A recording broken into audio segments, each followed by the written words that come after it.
Amados irmãos,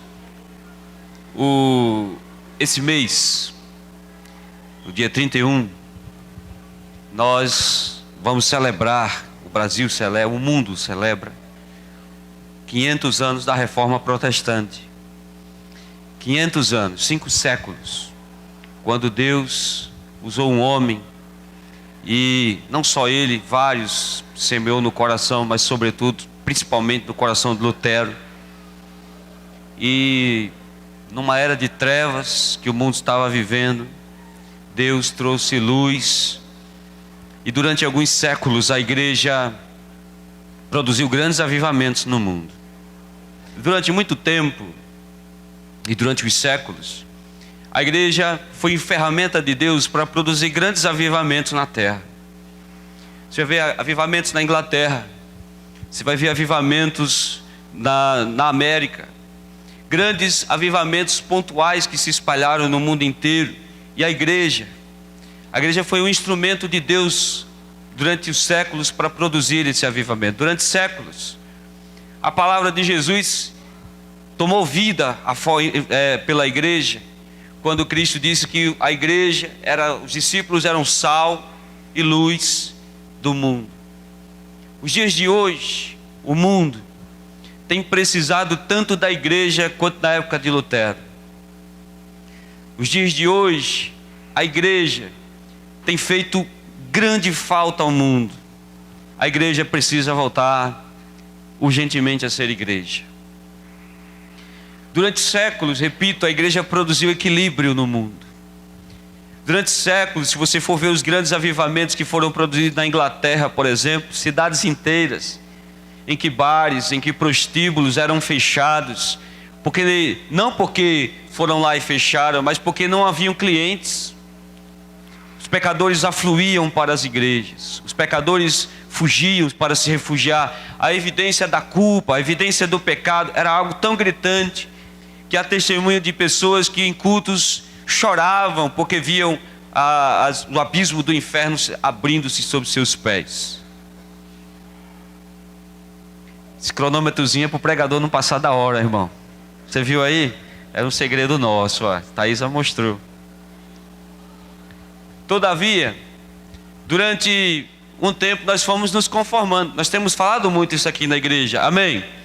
Temos falado muito isso aqui na igreja, de como a igreja tem se acomodado, de como nós temos nos adaptado, de como nós, por exemplo, permitimos que certas coisas aconteçam hoje quando não aconteciam, né? Antigamente era inadmissível você estar num ambiente onde um crente se sentasse, por exemplo, onde houvesse bebedeira.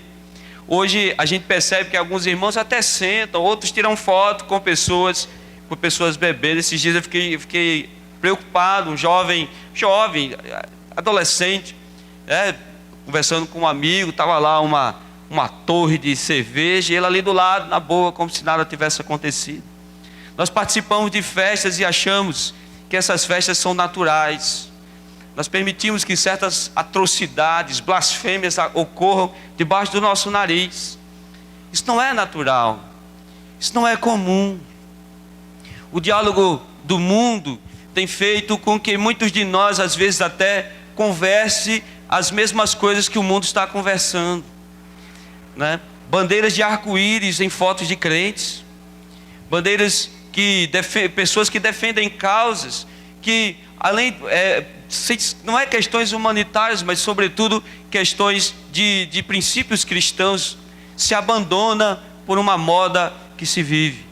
Então o mundo, olhe para cá, nunca precisou tanto da igreja como tem precisado nos dias de hoje. Mesmo que ele ache que não, mesmo que ache que nós na verdade somos como foi falado esses dias aí, vai ser esses dias gerasse uma outra polêmica, que saiu numa publicação de uma revista, que o evangélico é um povo dispensável.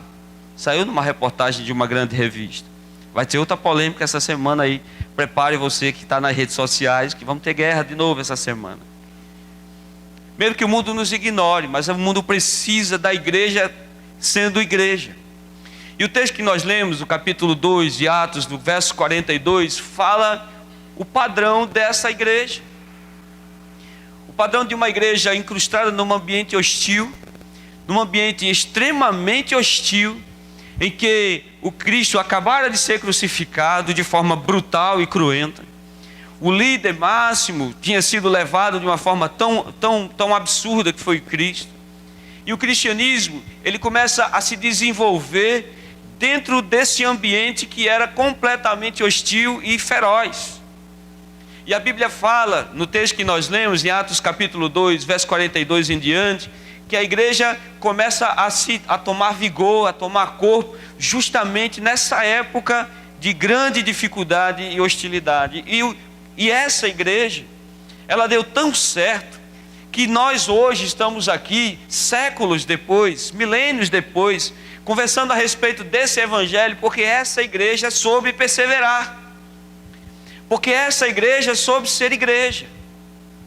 E eu gosto muito de fazer um comparativo, irmãos, sobre legado e sobre entregar um bastão. Nós hoje estamos aqui ainda vivendo daquilo que esses homens semearam, mas essa reserva vai acabar. Essa reserva moral que nós recebemos, essa reserva de avivamento que nós recebemos, essa igreja sadia, essa igreja ousada, essa igreja atrevida, ela vai ficando pelo meio do caminho, porque a idade vai levando esses heróis. Eu comento muito na nossa igreja que um dos últimos missionários que a igreja produziu, nós temos muitos espalhados pelo Brasil inteiro e pelo mundo, mas um dos últimos missionários de grande força e vigor, ele está vivendo seus últimos anos, é o nosso missionário Rui Valim. Eu digo que ele está vivendo seus últimos anos, mas vamos orar para que ele viva mais uns 50, ele chega aí aos seus 120 anos e bate o recorde, né? Mas ele já está passando seus 80 e poucos anos, já está chegando à sua idade com dificuldades. E ele foi esse último missionário que desbravou praticamente todos os estados da nossa federação. E nós temos produzido novos missionários, mas eles não têm o mesmo vigor que esses homens tiveram. E essa igreja que está aqui diante de nós, ela apresenta essas características. Ela apresenta esse vigor, ela apresenta essa intrepidez, essa ousadia, ela apresenta esse equilíbrio. Ela trouxe ao mundo daquela época, olhe para cá, e um mundo muito mais difícil que esse que nós vivemos. Ela trouxe a esse mundo um equilíbrio e fez com que o evangelho saísse de uma religião de gueto e assumisse o status da religião com o maior número de seguidores no mundo. Nós recebemos o cristianismo em nossas mãos como a maior religião do mundo. Mas nós vemos essa realidade diminuir a passos largos. Porque essa igreja que nós como igreja, não temos conseguido dar esse mesmo gás, esse mesmo ímpeto que esses homens tiveram. E isso não é uma oratória fatalista, isso é realidade. Basta nós olharmos para nós mesmos. Basta nós fazermos uma avaliação hoje de quais são nossas prioridades e preocupações. A preocupação desses homens era saber o dia em que eles poderiam morrer por Cristo. A nossa preocupação hoje é o que nós vamos comprar no Natal. A preocupação desses homens era o saber quantas pessoas eles podiam ganhar para Cristo fazendo uma ação. A nossa preocupação é saber como é que nós vamos chegar no final do ano, se vamos ter isso, ou se vamos fazer uma viagem que nós desejamos. Essa é a nossa realidade. A realidade da igreja atual é a igreja que gasta mais com futilidades do que com missões. A realidade da igreja atual é que gasta com absurdos em campanhas mirabolantes, mas gasta centavos para manter missionários em países que não têm a mesma cultura. É a igreja que não se preocupa em traduzir. Lutero, quando teve a revelação de Deus sobre si, a primeira coisa que Lutero quis fazer foi traduzir a Bíblia para a sua língua, para o seu povo. Nós temos, diácono Sandro, inúmeras línguas espalhadas, que elas ainda não têm uma tradução sequer do Evangelho de Jesus Cristo. Mesmo tendo no seu íntimo a necessidade de se crer num Deus, eles não têm, porque a igreja ainda não chegou lá. Quando nós, por exemplo, disputamos uma rua aqui no Grande Recife, as igrejas disputam a palmo uma oportunidade de se abrir um prédio lá, onde você vai ver uma igreja colada uma na outra, onde existem cidades aqui no Pernambuco que não tem uma igreja evangélica. Deus nos castigará por isso. Pode colocar isso na sua agenda. Coloque isso na sua consciência. Isso aí está na agenda de Deus. Deus vai cobrar de nós isso que nós estamos fazendo. Deus vai cobrar a nossa omissão. Deus vai cobrar as nossas ocupações. Deus vai cobrar quando nos sentamos reiteradas vezes, domingo após domingo, e nos provemos somente de estar aqui nos domingos. Deus vai cobrar isso de nós. Deus vai cobrar o vizinho seu que vai morrer sem conhecer Cristo. Deus vai cobrar o seu parente que está dentro da sua casa, que ouve sua voz, mas na verdade ouve o mau testemunho que você dá quando você pragueja, quando você briga, quando você blasfema. Deus vai cobrar de nós. Nós temos que reagir enquanto há fôlego em nós. E o texto que está diante de nós é esse desafio. Traz uma igreja que aparentemente era pobre e frágil. Traz uma igreja que aparentemente era incapaz de enfrentar o imperador romano e todos aqueles impérios que se cercaram para destruir a igreja. Mas era uma igreja arraigada naquilo que era o mais importante, que era a adoração ao seu Deus. O verso 43 diz que em cada alma havia temor. Em todos os corações daqueles irmãos havia a certeza de que existe um Deus no céu que vela pelos seus e que a seu tempo Ele voltará para buscar o seu povo. Havia um desejo no coração desses homens tão grande de buscar mais pessoas e falar do amor de Deus a essas pessoas, que eles não perdiam tempo com absolutamente nada, porque a base de uma igreja missionária é a adoração a Deus. A base de um crente missionário é a adoração a Deus. A base de um crente que evangeliza é o seu coração na adoração a Deus. Se o crente não evangeliza, se o crente não se preocupa com missões, se o crente não se preocupa com almas que estão se perdendo, é porque no íntimo ele não adora realmente a Deus.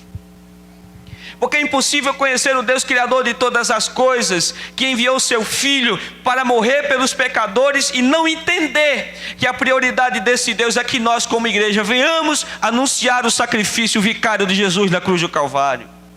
A adoração é que sustenta cada cristão. A adoração é a nossa base. Ela nutre o nosso espírito contra a carne e nos fortalece nos desafios desse mundo. E se engana que a adoração se resume a 1h30, 2 horas de culto. Se engana que a adoração seja um ato externo que é realizado uma vez por semana. Eu vou para a igreja porque eu vou adorar e as pessoas estão perecendo, estão morrendo ao seu lado. A adoração é um estilo de vida, é um modelo de vida, é modelo de cristianismo e se baseia em temor a Deus e num temor profundo e contínuo a cada momento, a cada dia, a cada instante para a glória de Deus. Por isso que Paulo, escrevendo em Romanos, no capítulo 12, no verso 1, ele diz que temos que apresentar o nosso corpo como um sacrifício vivo. Isso é o nosso culto racional. É colocar os nossos projetos, é colocar a nossa espiritualidade permanente nas mãos de Deus e buscar a Deus sobretudo, meus irmãos, para glorificar o nome dEle, vivendo para a glória dEle, exaltando o nome dEle e assim atraindo pessoas à sua presença. Você só se moverá em prol de um pecador se você adorar a Deus. Porque enquanto não acontecer isso, nós vamos estar mais preocupados com nós mesmos. Enquanto não acontecer isso, nós vamos estar preocupados com o que nós vamos fazer ou vestir no Natal. O que nós vamos fazer amanhã, o que eu vou fazer no dia de lazer, como eu vou me mover para fazer uma coisa ou outra. Os cristãos daquela época, eles eram identificados porque mudavam de comportamento, eles mudavam sua conduta, eles mudavam sua forma de viver, porque eles adoravam a Deus. Pese bem seus caminhos, como diz no livro de Ageu, pese os seus caminhos aos seus pensamentos. Veja o que você está fazendo é igual àquilo que você está falando. Veja se você realmente adora a Deus, quando você olha para a sua vida e a sua conduta revela que existe um Deus no céu que irá julgar o seu comportamento. Isso é adoração. Adoração é você abrir a sua casa e falar do amor de Deus para as pessoas que estão próximas a você. Adoração é você se mover por alguém e orar por essa pessoa, se importar com essa pessoa, levar essa pessoa ao conhecimento de Deus, investir o seu tempo nessa pessoa. Individualmente, cada um de nós deve dar essa adoração.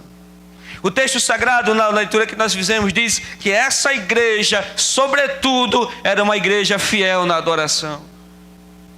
Muitos, estamos encerrando o ano, daqui a alguns meses nós encerramos.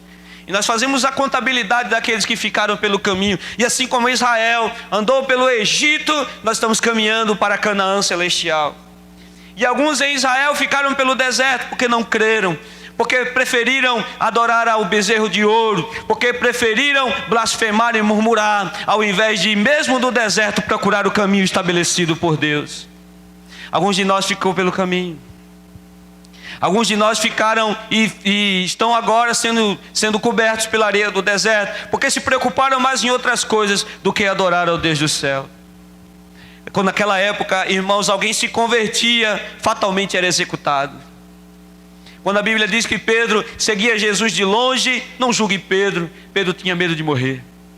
Naquela época, qualquer um que dissesse que se considerasse cristão, que colocasse publicamente que era cristão, ou que sua conduta de alguma forma o transformasse, ele seria sentenciado à morte, ele teria seus bens confiscados. Mas mesmo assim, aqueles homens preferiam entregar suas vidas, porque mais vale a pena morrer por Cristo do que viver sem Ele. Mais vale a pena andar nesse mundo de forma penosa do que andar triunfante sem Ele, porque toda riqueza sem Deus não vale absolutamente nada, mas até a pobreza com Deus é gloriosa, porque glorifica a Deus Pai. Aleluia! É impossível adorar a Deus sem se entregar a Ele completamente. É impossível adorar a Deus e não levá-lo externamente no peito aonde você vai. É impossível não adorar a Deus e não chegar, por exemplo, nas redes sociais e defender a sua fé com ousadia, com determinação, não escondido através de um nome falso, mas com o peito aberto, dizendo que você confessa o Evangelho de Jesus Cristo como Senhor e Salvador de sua existência. Diga amém, meu irmão. Existe um perigo na adoração fracionada.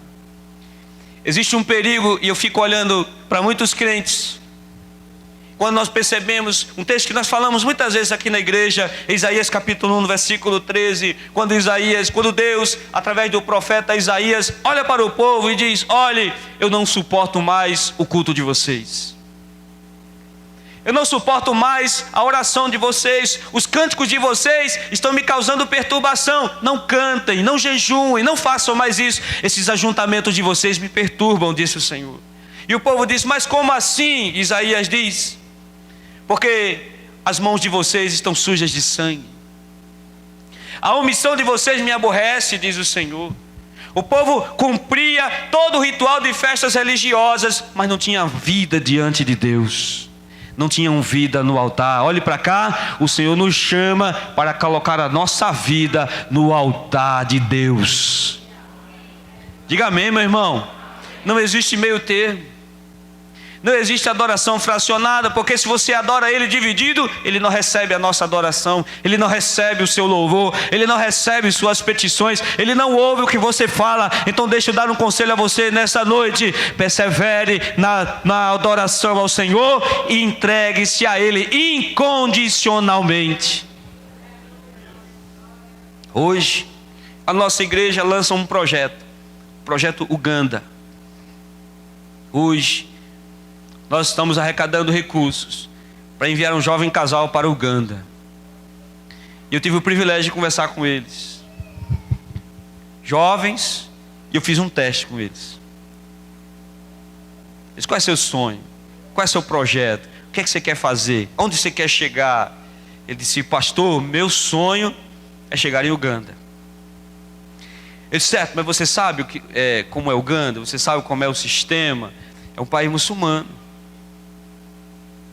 Esse pastor, eu sei. Você sabe que você pode morrer? Esse pastor, eu sei. Você sabe que pode passar fome? Esse pastor, eu sei.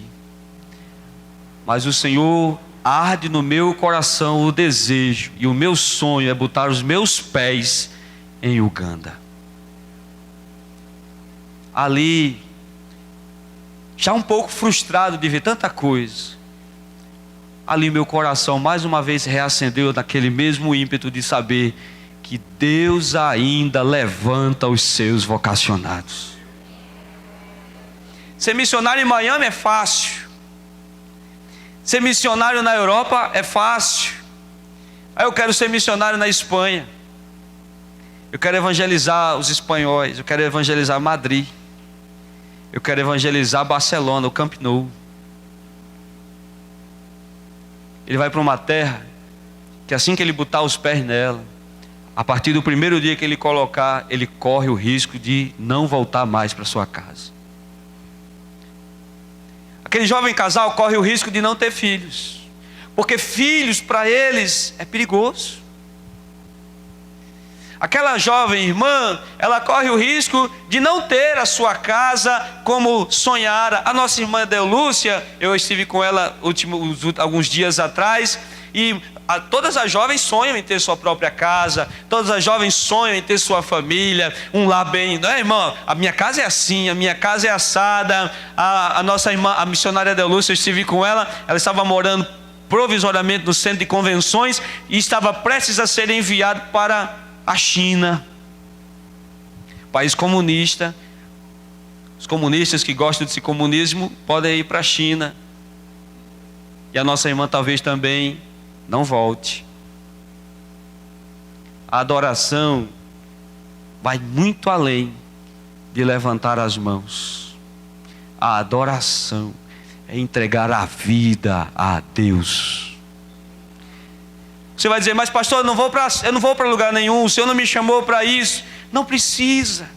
Esse é o nosso grande erro. Nós achamos e às vezes nos constrangemos. Eu não vim nessa noite lhe constranger. Eu não vim nessa noite lhe diminuir e dizer que nós somos menores e os missionários são super-heróis. Não, eu estou querendo dizer a você que nós somos o suporte para que esses homens e mulheres de Deus possam ir, desbravar, conquistar, ganhar, anunciar, glorificar a Deus. Nós podemos estar com eles agora, não geograficamente, mas unidos no mesmo espírito, porque talvez alguns estejam passando fome, alguns estejam chorando, alguns estejam escondidos, e nós estamos aqui, temos a oportunidade de erguer as nossas mãos e buscar a Deus em prol deles, e de nos mover por eles, e de defender a nossa terra, por amor a Deus. Próximo ano vem aí, e nós temos a oportunidade de retomar o país das mãos dos ladrões. Próximo ano vem aí, e como nós oramos para casar, como nós oramos por nossos filhos, como nós oramos em busca de um emprego, vamos orar para que Deus nos instrua em quem nós vamos votar. Vamos retomar o nosso país, vamos defender a nossa fé, porque nós estamos sendo escarnecidos dentro da nossa casa. Essa igreja era uma igreja que adorava a Deus e perseverava na doutrina do Senhor. Verso 42, irmãos, diz assim: perseveravam na doutrina dos apóstolos, na comunhão do pão e na comunhão do pão e nas orações. Doutrina é ensino. Quando você olha a palavra doutrina, alguns irmãos se confundem, principalmente aqueles que advêm de outras denominações. Doutrina não é questões de roupa. Doutrina não é usar um brinco ou deixar de usá-lo. Doutrina não é você vestir isso ou aquilo outro. Olhe para cá, doutrina é ensino. O texto diz que aquela igreja perseverava na doutrina dos apóstolos, ou seja, no seu ensino. E esse ensino, ele trazia a inerrante palavra de Deus no sentido de que Cristo era a razão principal de toda a igreja. Aonde eles fossem, aonde eles chegassem, aonde eles fossem, eles anunciavam que Jesus Cristo era o Filho de Deus, que havia morrido e havia ressuscitado. Até hoje nós temos o credo apostólico, que diz que se crê em Deus Pai, se crê em Jesus Cristo como Filho que morreu e ressuscitou ao terceiro dia. Você entende isso? Diga amém, irmão. Eu disse, olha, Deus odeia o divórcio. O sujeito deu um pulo para trás. Como assim? Está na Bíblia? Está na Bíblia. Bíblia diz que a mulher que você vai casar vai ser até o último suspiro, seu ou dela. A mulher que você casou é até o último suspiro. Está na Bíblia? Está na Bíblia. Agora se criou uma cultura, olhe para cá, a cultura da grande mídia. A cultura da grande mídia diz que o que vale é o amor. A cultura da grande mídia diz que a esposa sempre é a megera e a amante sempre é a boazinha. É assim? É assim, irmão? Eu vou fechar os olhos. Quem assiste novela, levante a mão agora. Levante. Minha irmã, olhe para cá. Olhe para cá, minha irmã. Deixa eu lhe dar um aviso agora. Olhe para cá. Não deixe seu marido assistir novela, não. Quem lê, entenda. Meu irmão, olhe para cá, meu irmão. No branco dos meus olhos, meu irmão. Não deixe a sua esposa assistir novela, não, irmão. Inventa alguma coisa. Chama ela para o shopping. Todo dia. Todo dia, olhe para cá. Todo dia, na hora da novela, você diz assim: minha filha, se você não assistir, domingo eu lhe dou o cartão para você passar o dia no shopping. O 10º só vai dar para pagar o cartão.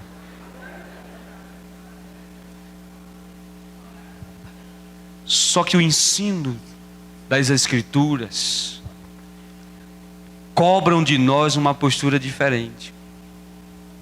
Naquela época que a igreja primitiva estava se consolidando, só naquela época, Joséfo diz que havia cerca de 30 movimentos messiânicos, 30 Cristos diferentes, 30, pipocando de um lado para o outro, dizendo: eu sou o Cristo, eu sou o Cristo. Irmão, eu pensava que eu ia pregar só 15 minutos, a garganta ficou boa, irmão. Eu vou até 9h30, irmão. Tem gente orando ali: Senhor, faça ele ficar rouco de novo. Não faça esse tipo de oração não, eu já vou terminar.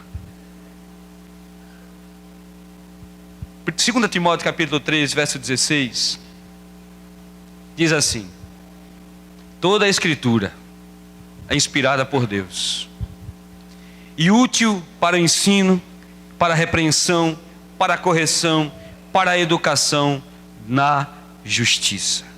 Jovens, irmãos, adolescentes, antes que você siga por um caminho que você ache que é o caminho certo, antes que você tome uma decisão que você acha que seja a decisão certa, olhe para cá. A Bíblia é a bússola do crente no mundo perdido. A igreja é um grande navio. O mundo é o mar que agita esse grande navio de um lado para o outro. A palavra de Deus é a âncora que mantém a igreja no caminho certo. O salmista diz: como purificará o jovem o seu caminho? Observando o caminho segundo a palavra de Deus. Você me entende, meu irmão? Diga amém. Eles eram um povo que perseveravam na comunhão e na oração. Vamos correr, o tempo está passando. O verso 42 diz que eles perseveravam na comunhão, no partir do pão e nas orações. Eles eram unidos. Eles viviam em unidade.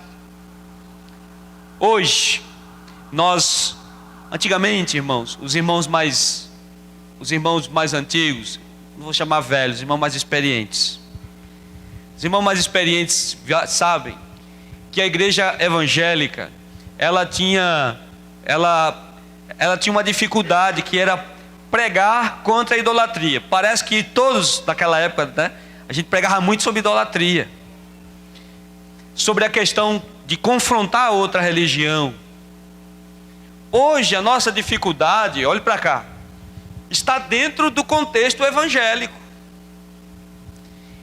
Porque enquanto nós estamos aqui hoje reunidos, e eu estou pregando uma mensagem que ela é confrontadora, ou seja, ela não é uma mensagem que vai dar a você uma chave que vai abrir um carro quando você sair lá fora. Olha, vai pescar porque lá tem a chave de um carro zero e você vai pegar um carro zero. Ninguém estava abrindo a boca aqui, irmão. Eu estava com dificuldade para pregar, porque olha aí, acorda Jesus. Alguém caiu aí. Mas quando você pega uma mensagem, olhe para cá, de confronto, quando você pega uma mensagem de adversidade, que diz que o mundo é difícil, as pessoas fogem, irmãos. E hoje nós temos que confrontar os próprios irmãos. Pessoas que professam uma fé evangélica e estão distantes de nós. Por isso, olhe para cá de novo, que algumas pessoas dizem que não há união entre os evangélicos. O trigo está unido, mas o trigo não se junta com o joio. Você me entende? Então os crentes não estão brigando. Nós temos unidade uns com os outros, nós nos ajudamos, nós cooperamos, nós oramos uns pelos outros, nós estamos próximos uns dos outros, independente da placa da igreja, independente da denominação. Todavia, a base que mantém a igreja unida é a doutrina de Jesus Cristo. Diga amém, meu irmão. Se alguém foge dela, não há comunhão. E aquela igreja era uma igreja viva, pulsante. Era uma igreja onde os irmãos tinham amor uns com os outros, unidade uns com os outros. Nós vamos já terminar o culto. E quando terminarmos o culto, eu quero fazer um desafio a você. Não corra para casa. Não, assim que terminar o culto, vai embora. Não, venha para cá. Converse com os irmãos. Converse com pessoas que você ainda não conversou. Conheça pessoas que você ainda não conheceu. Nós temos que ter comunhão uns com os outros. É interessante aqui de cima, quando a gente termina o culto, a gente diz: dá um abraço aí no seu irmão. O irmão corre para a esposa e abraça a esposa. Aí é fácil. Aí é moleza, né, Rodolfo? Aí é moleza. Abraça aí seu irmão. Não, olhe para cá. Procure quem você não viu durante a semana. Tenha comunhão com quem você ainda não tem. Porque a Bíblia nos apresenta, irmãos, uma igreja pulsante, uma igreja para ser influência, uma igreja viva. Ela é uma igreja unida. E é interessante perceber que no verso 47 diz que enquanto tudo isso acontecia, Deus ia acrescentando pessoas àquela igreja. Para que nós possamos voltar, e eu vou encerrar, para que nós voltar, para que nós possamos fazer uma reforma. Olhe para cá, a igreja brasileira precisa de uma nova reforma. Nós precisamos pegar as 95 teses e dizer: só Cristo, nada além de Cristo, tudo para a glória de Cristo. O testemunho é a principal ferramenta de evangelização. É quem nós somos. Você entende? Diga amém. Verso 47 disse isso. A igreja que tem essas características que eu falei, irmão, ela é atraente. As pessoas buscam estar nela porque ela apresenta a verdade. De nada adiantará pregar. De nada, nós falamos aqui na terça-feira, não adianta fazer por fazer. Não adianta eu falar no lugar que eu estudo, no lugar que eu trabalho, só pela obrigação de falar. Eu tenho que fazer para obter resultado. Eu tenho que fazer e esperar que Deus faça alguma coisa. Você entende? Diga amém. E para isso nós temos que estar juntos. Uma igreja saudável, irmão, a igreja de Jesus Cristo, ela oferece doutrina, ela oferece esse ensino saudável, ela oferece amor, ela oferece sinceridade. Eu duvido você passar naquela época e não querer fazer parte daquela igreja. Eu duvido se você hoje se comprometer com o que Deus está te ordenando. Eu duvido que as pessoas não busquem você para vir a essa igreja, porque você é um testemunho vivo que Deus transforma as pessoas. Essa é a igreja do Deus vivo, coluna e baluarte da verdade. Essa e outras igrejas espalhadas no mundo, olhe para cá, é a igreja do Deus vivo. Jamais será abalada, jamais será destruída. Nós vamos passar, se o Senhor não voltar, nós vamos passar. Outra geração se levantará e a igreja seguirá triunfante sobre esta terra. Agora nós temos que fazer alguma coisa, a começar por mim, a começar por você. Curve sua cabeça nesse momento, feche seus olhos.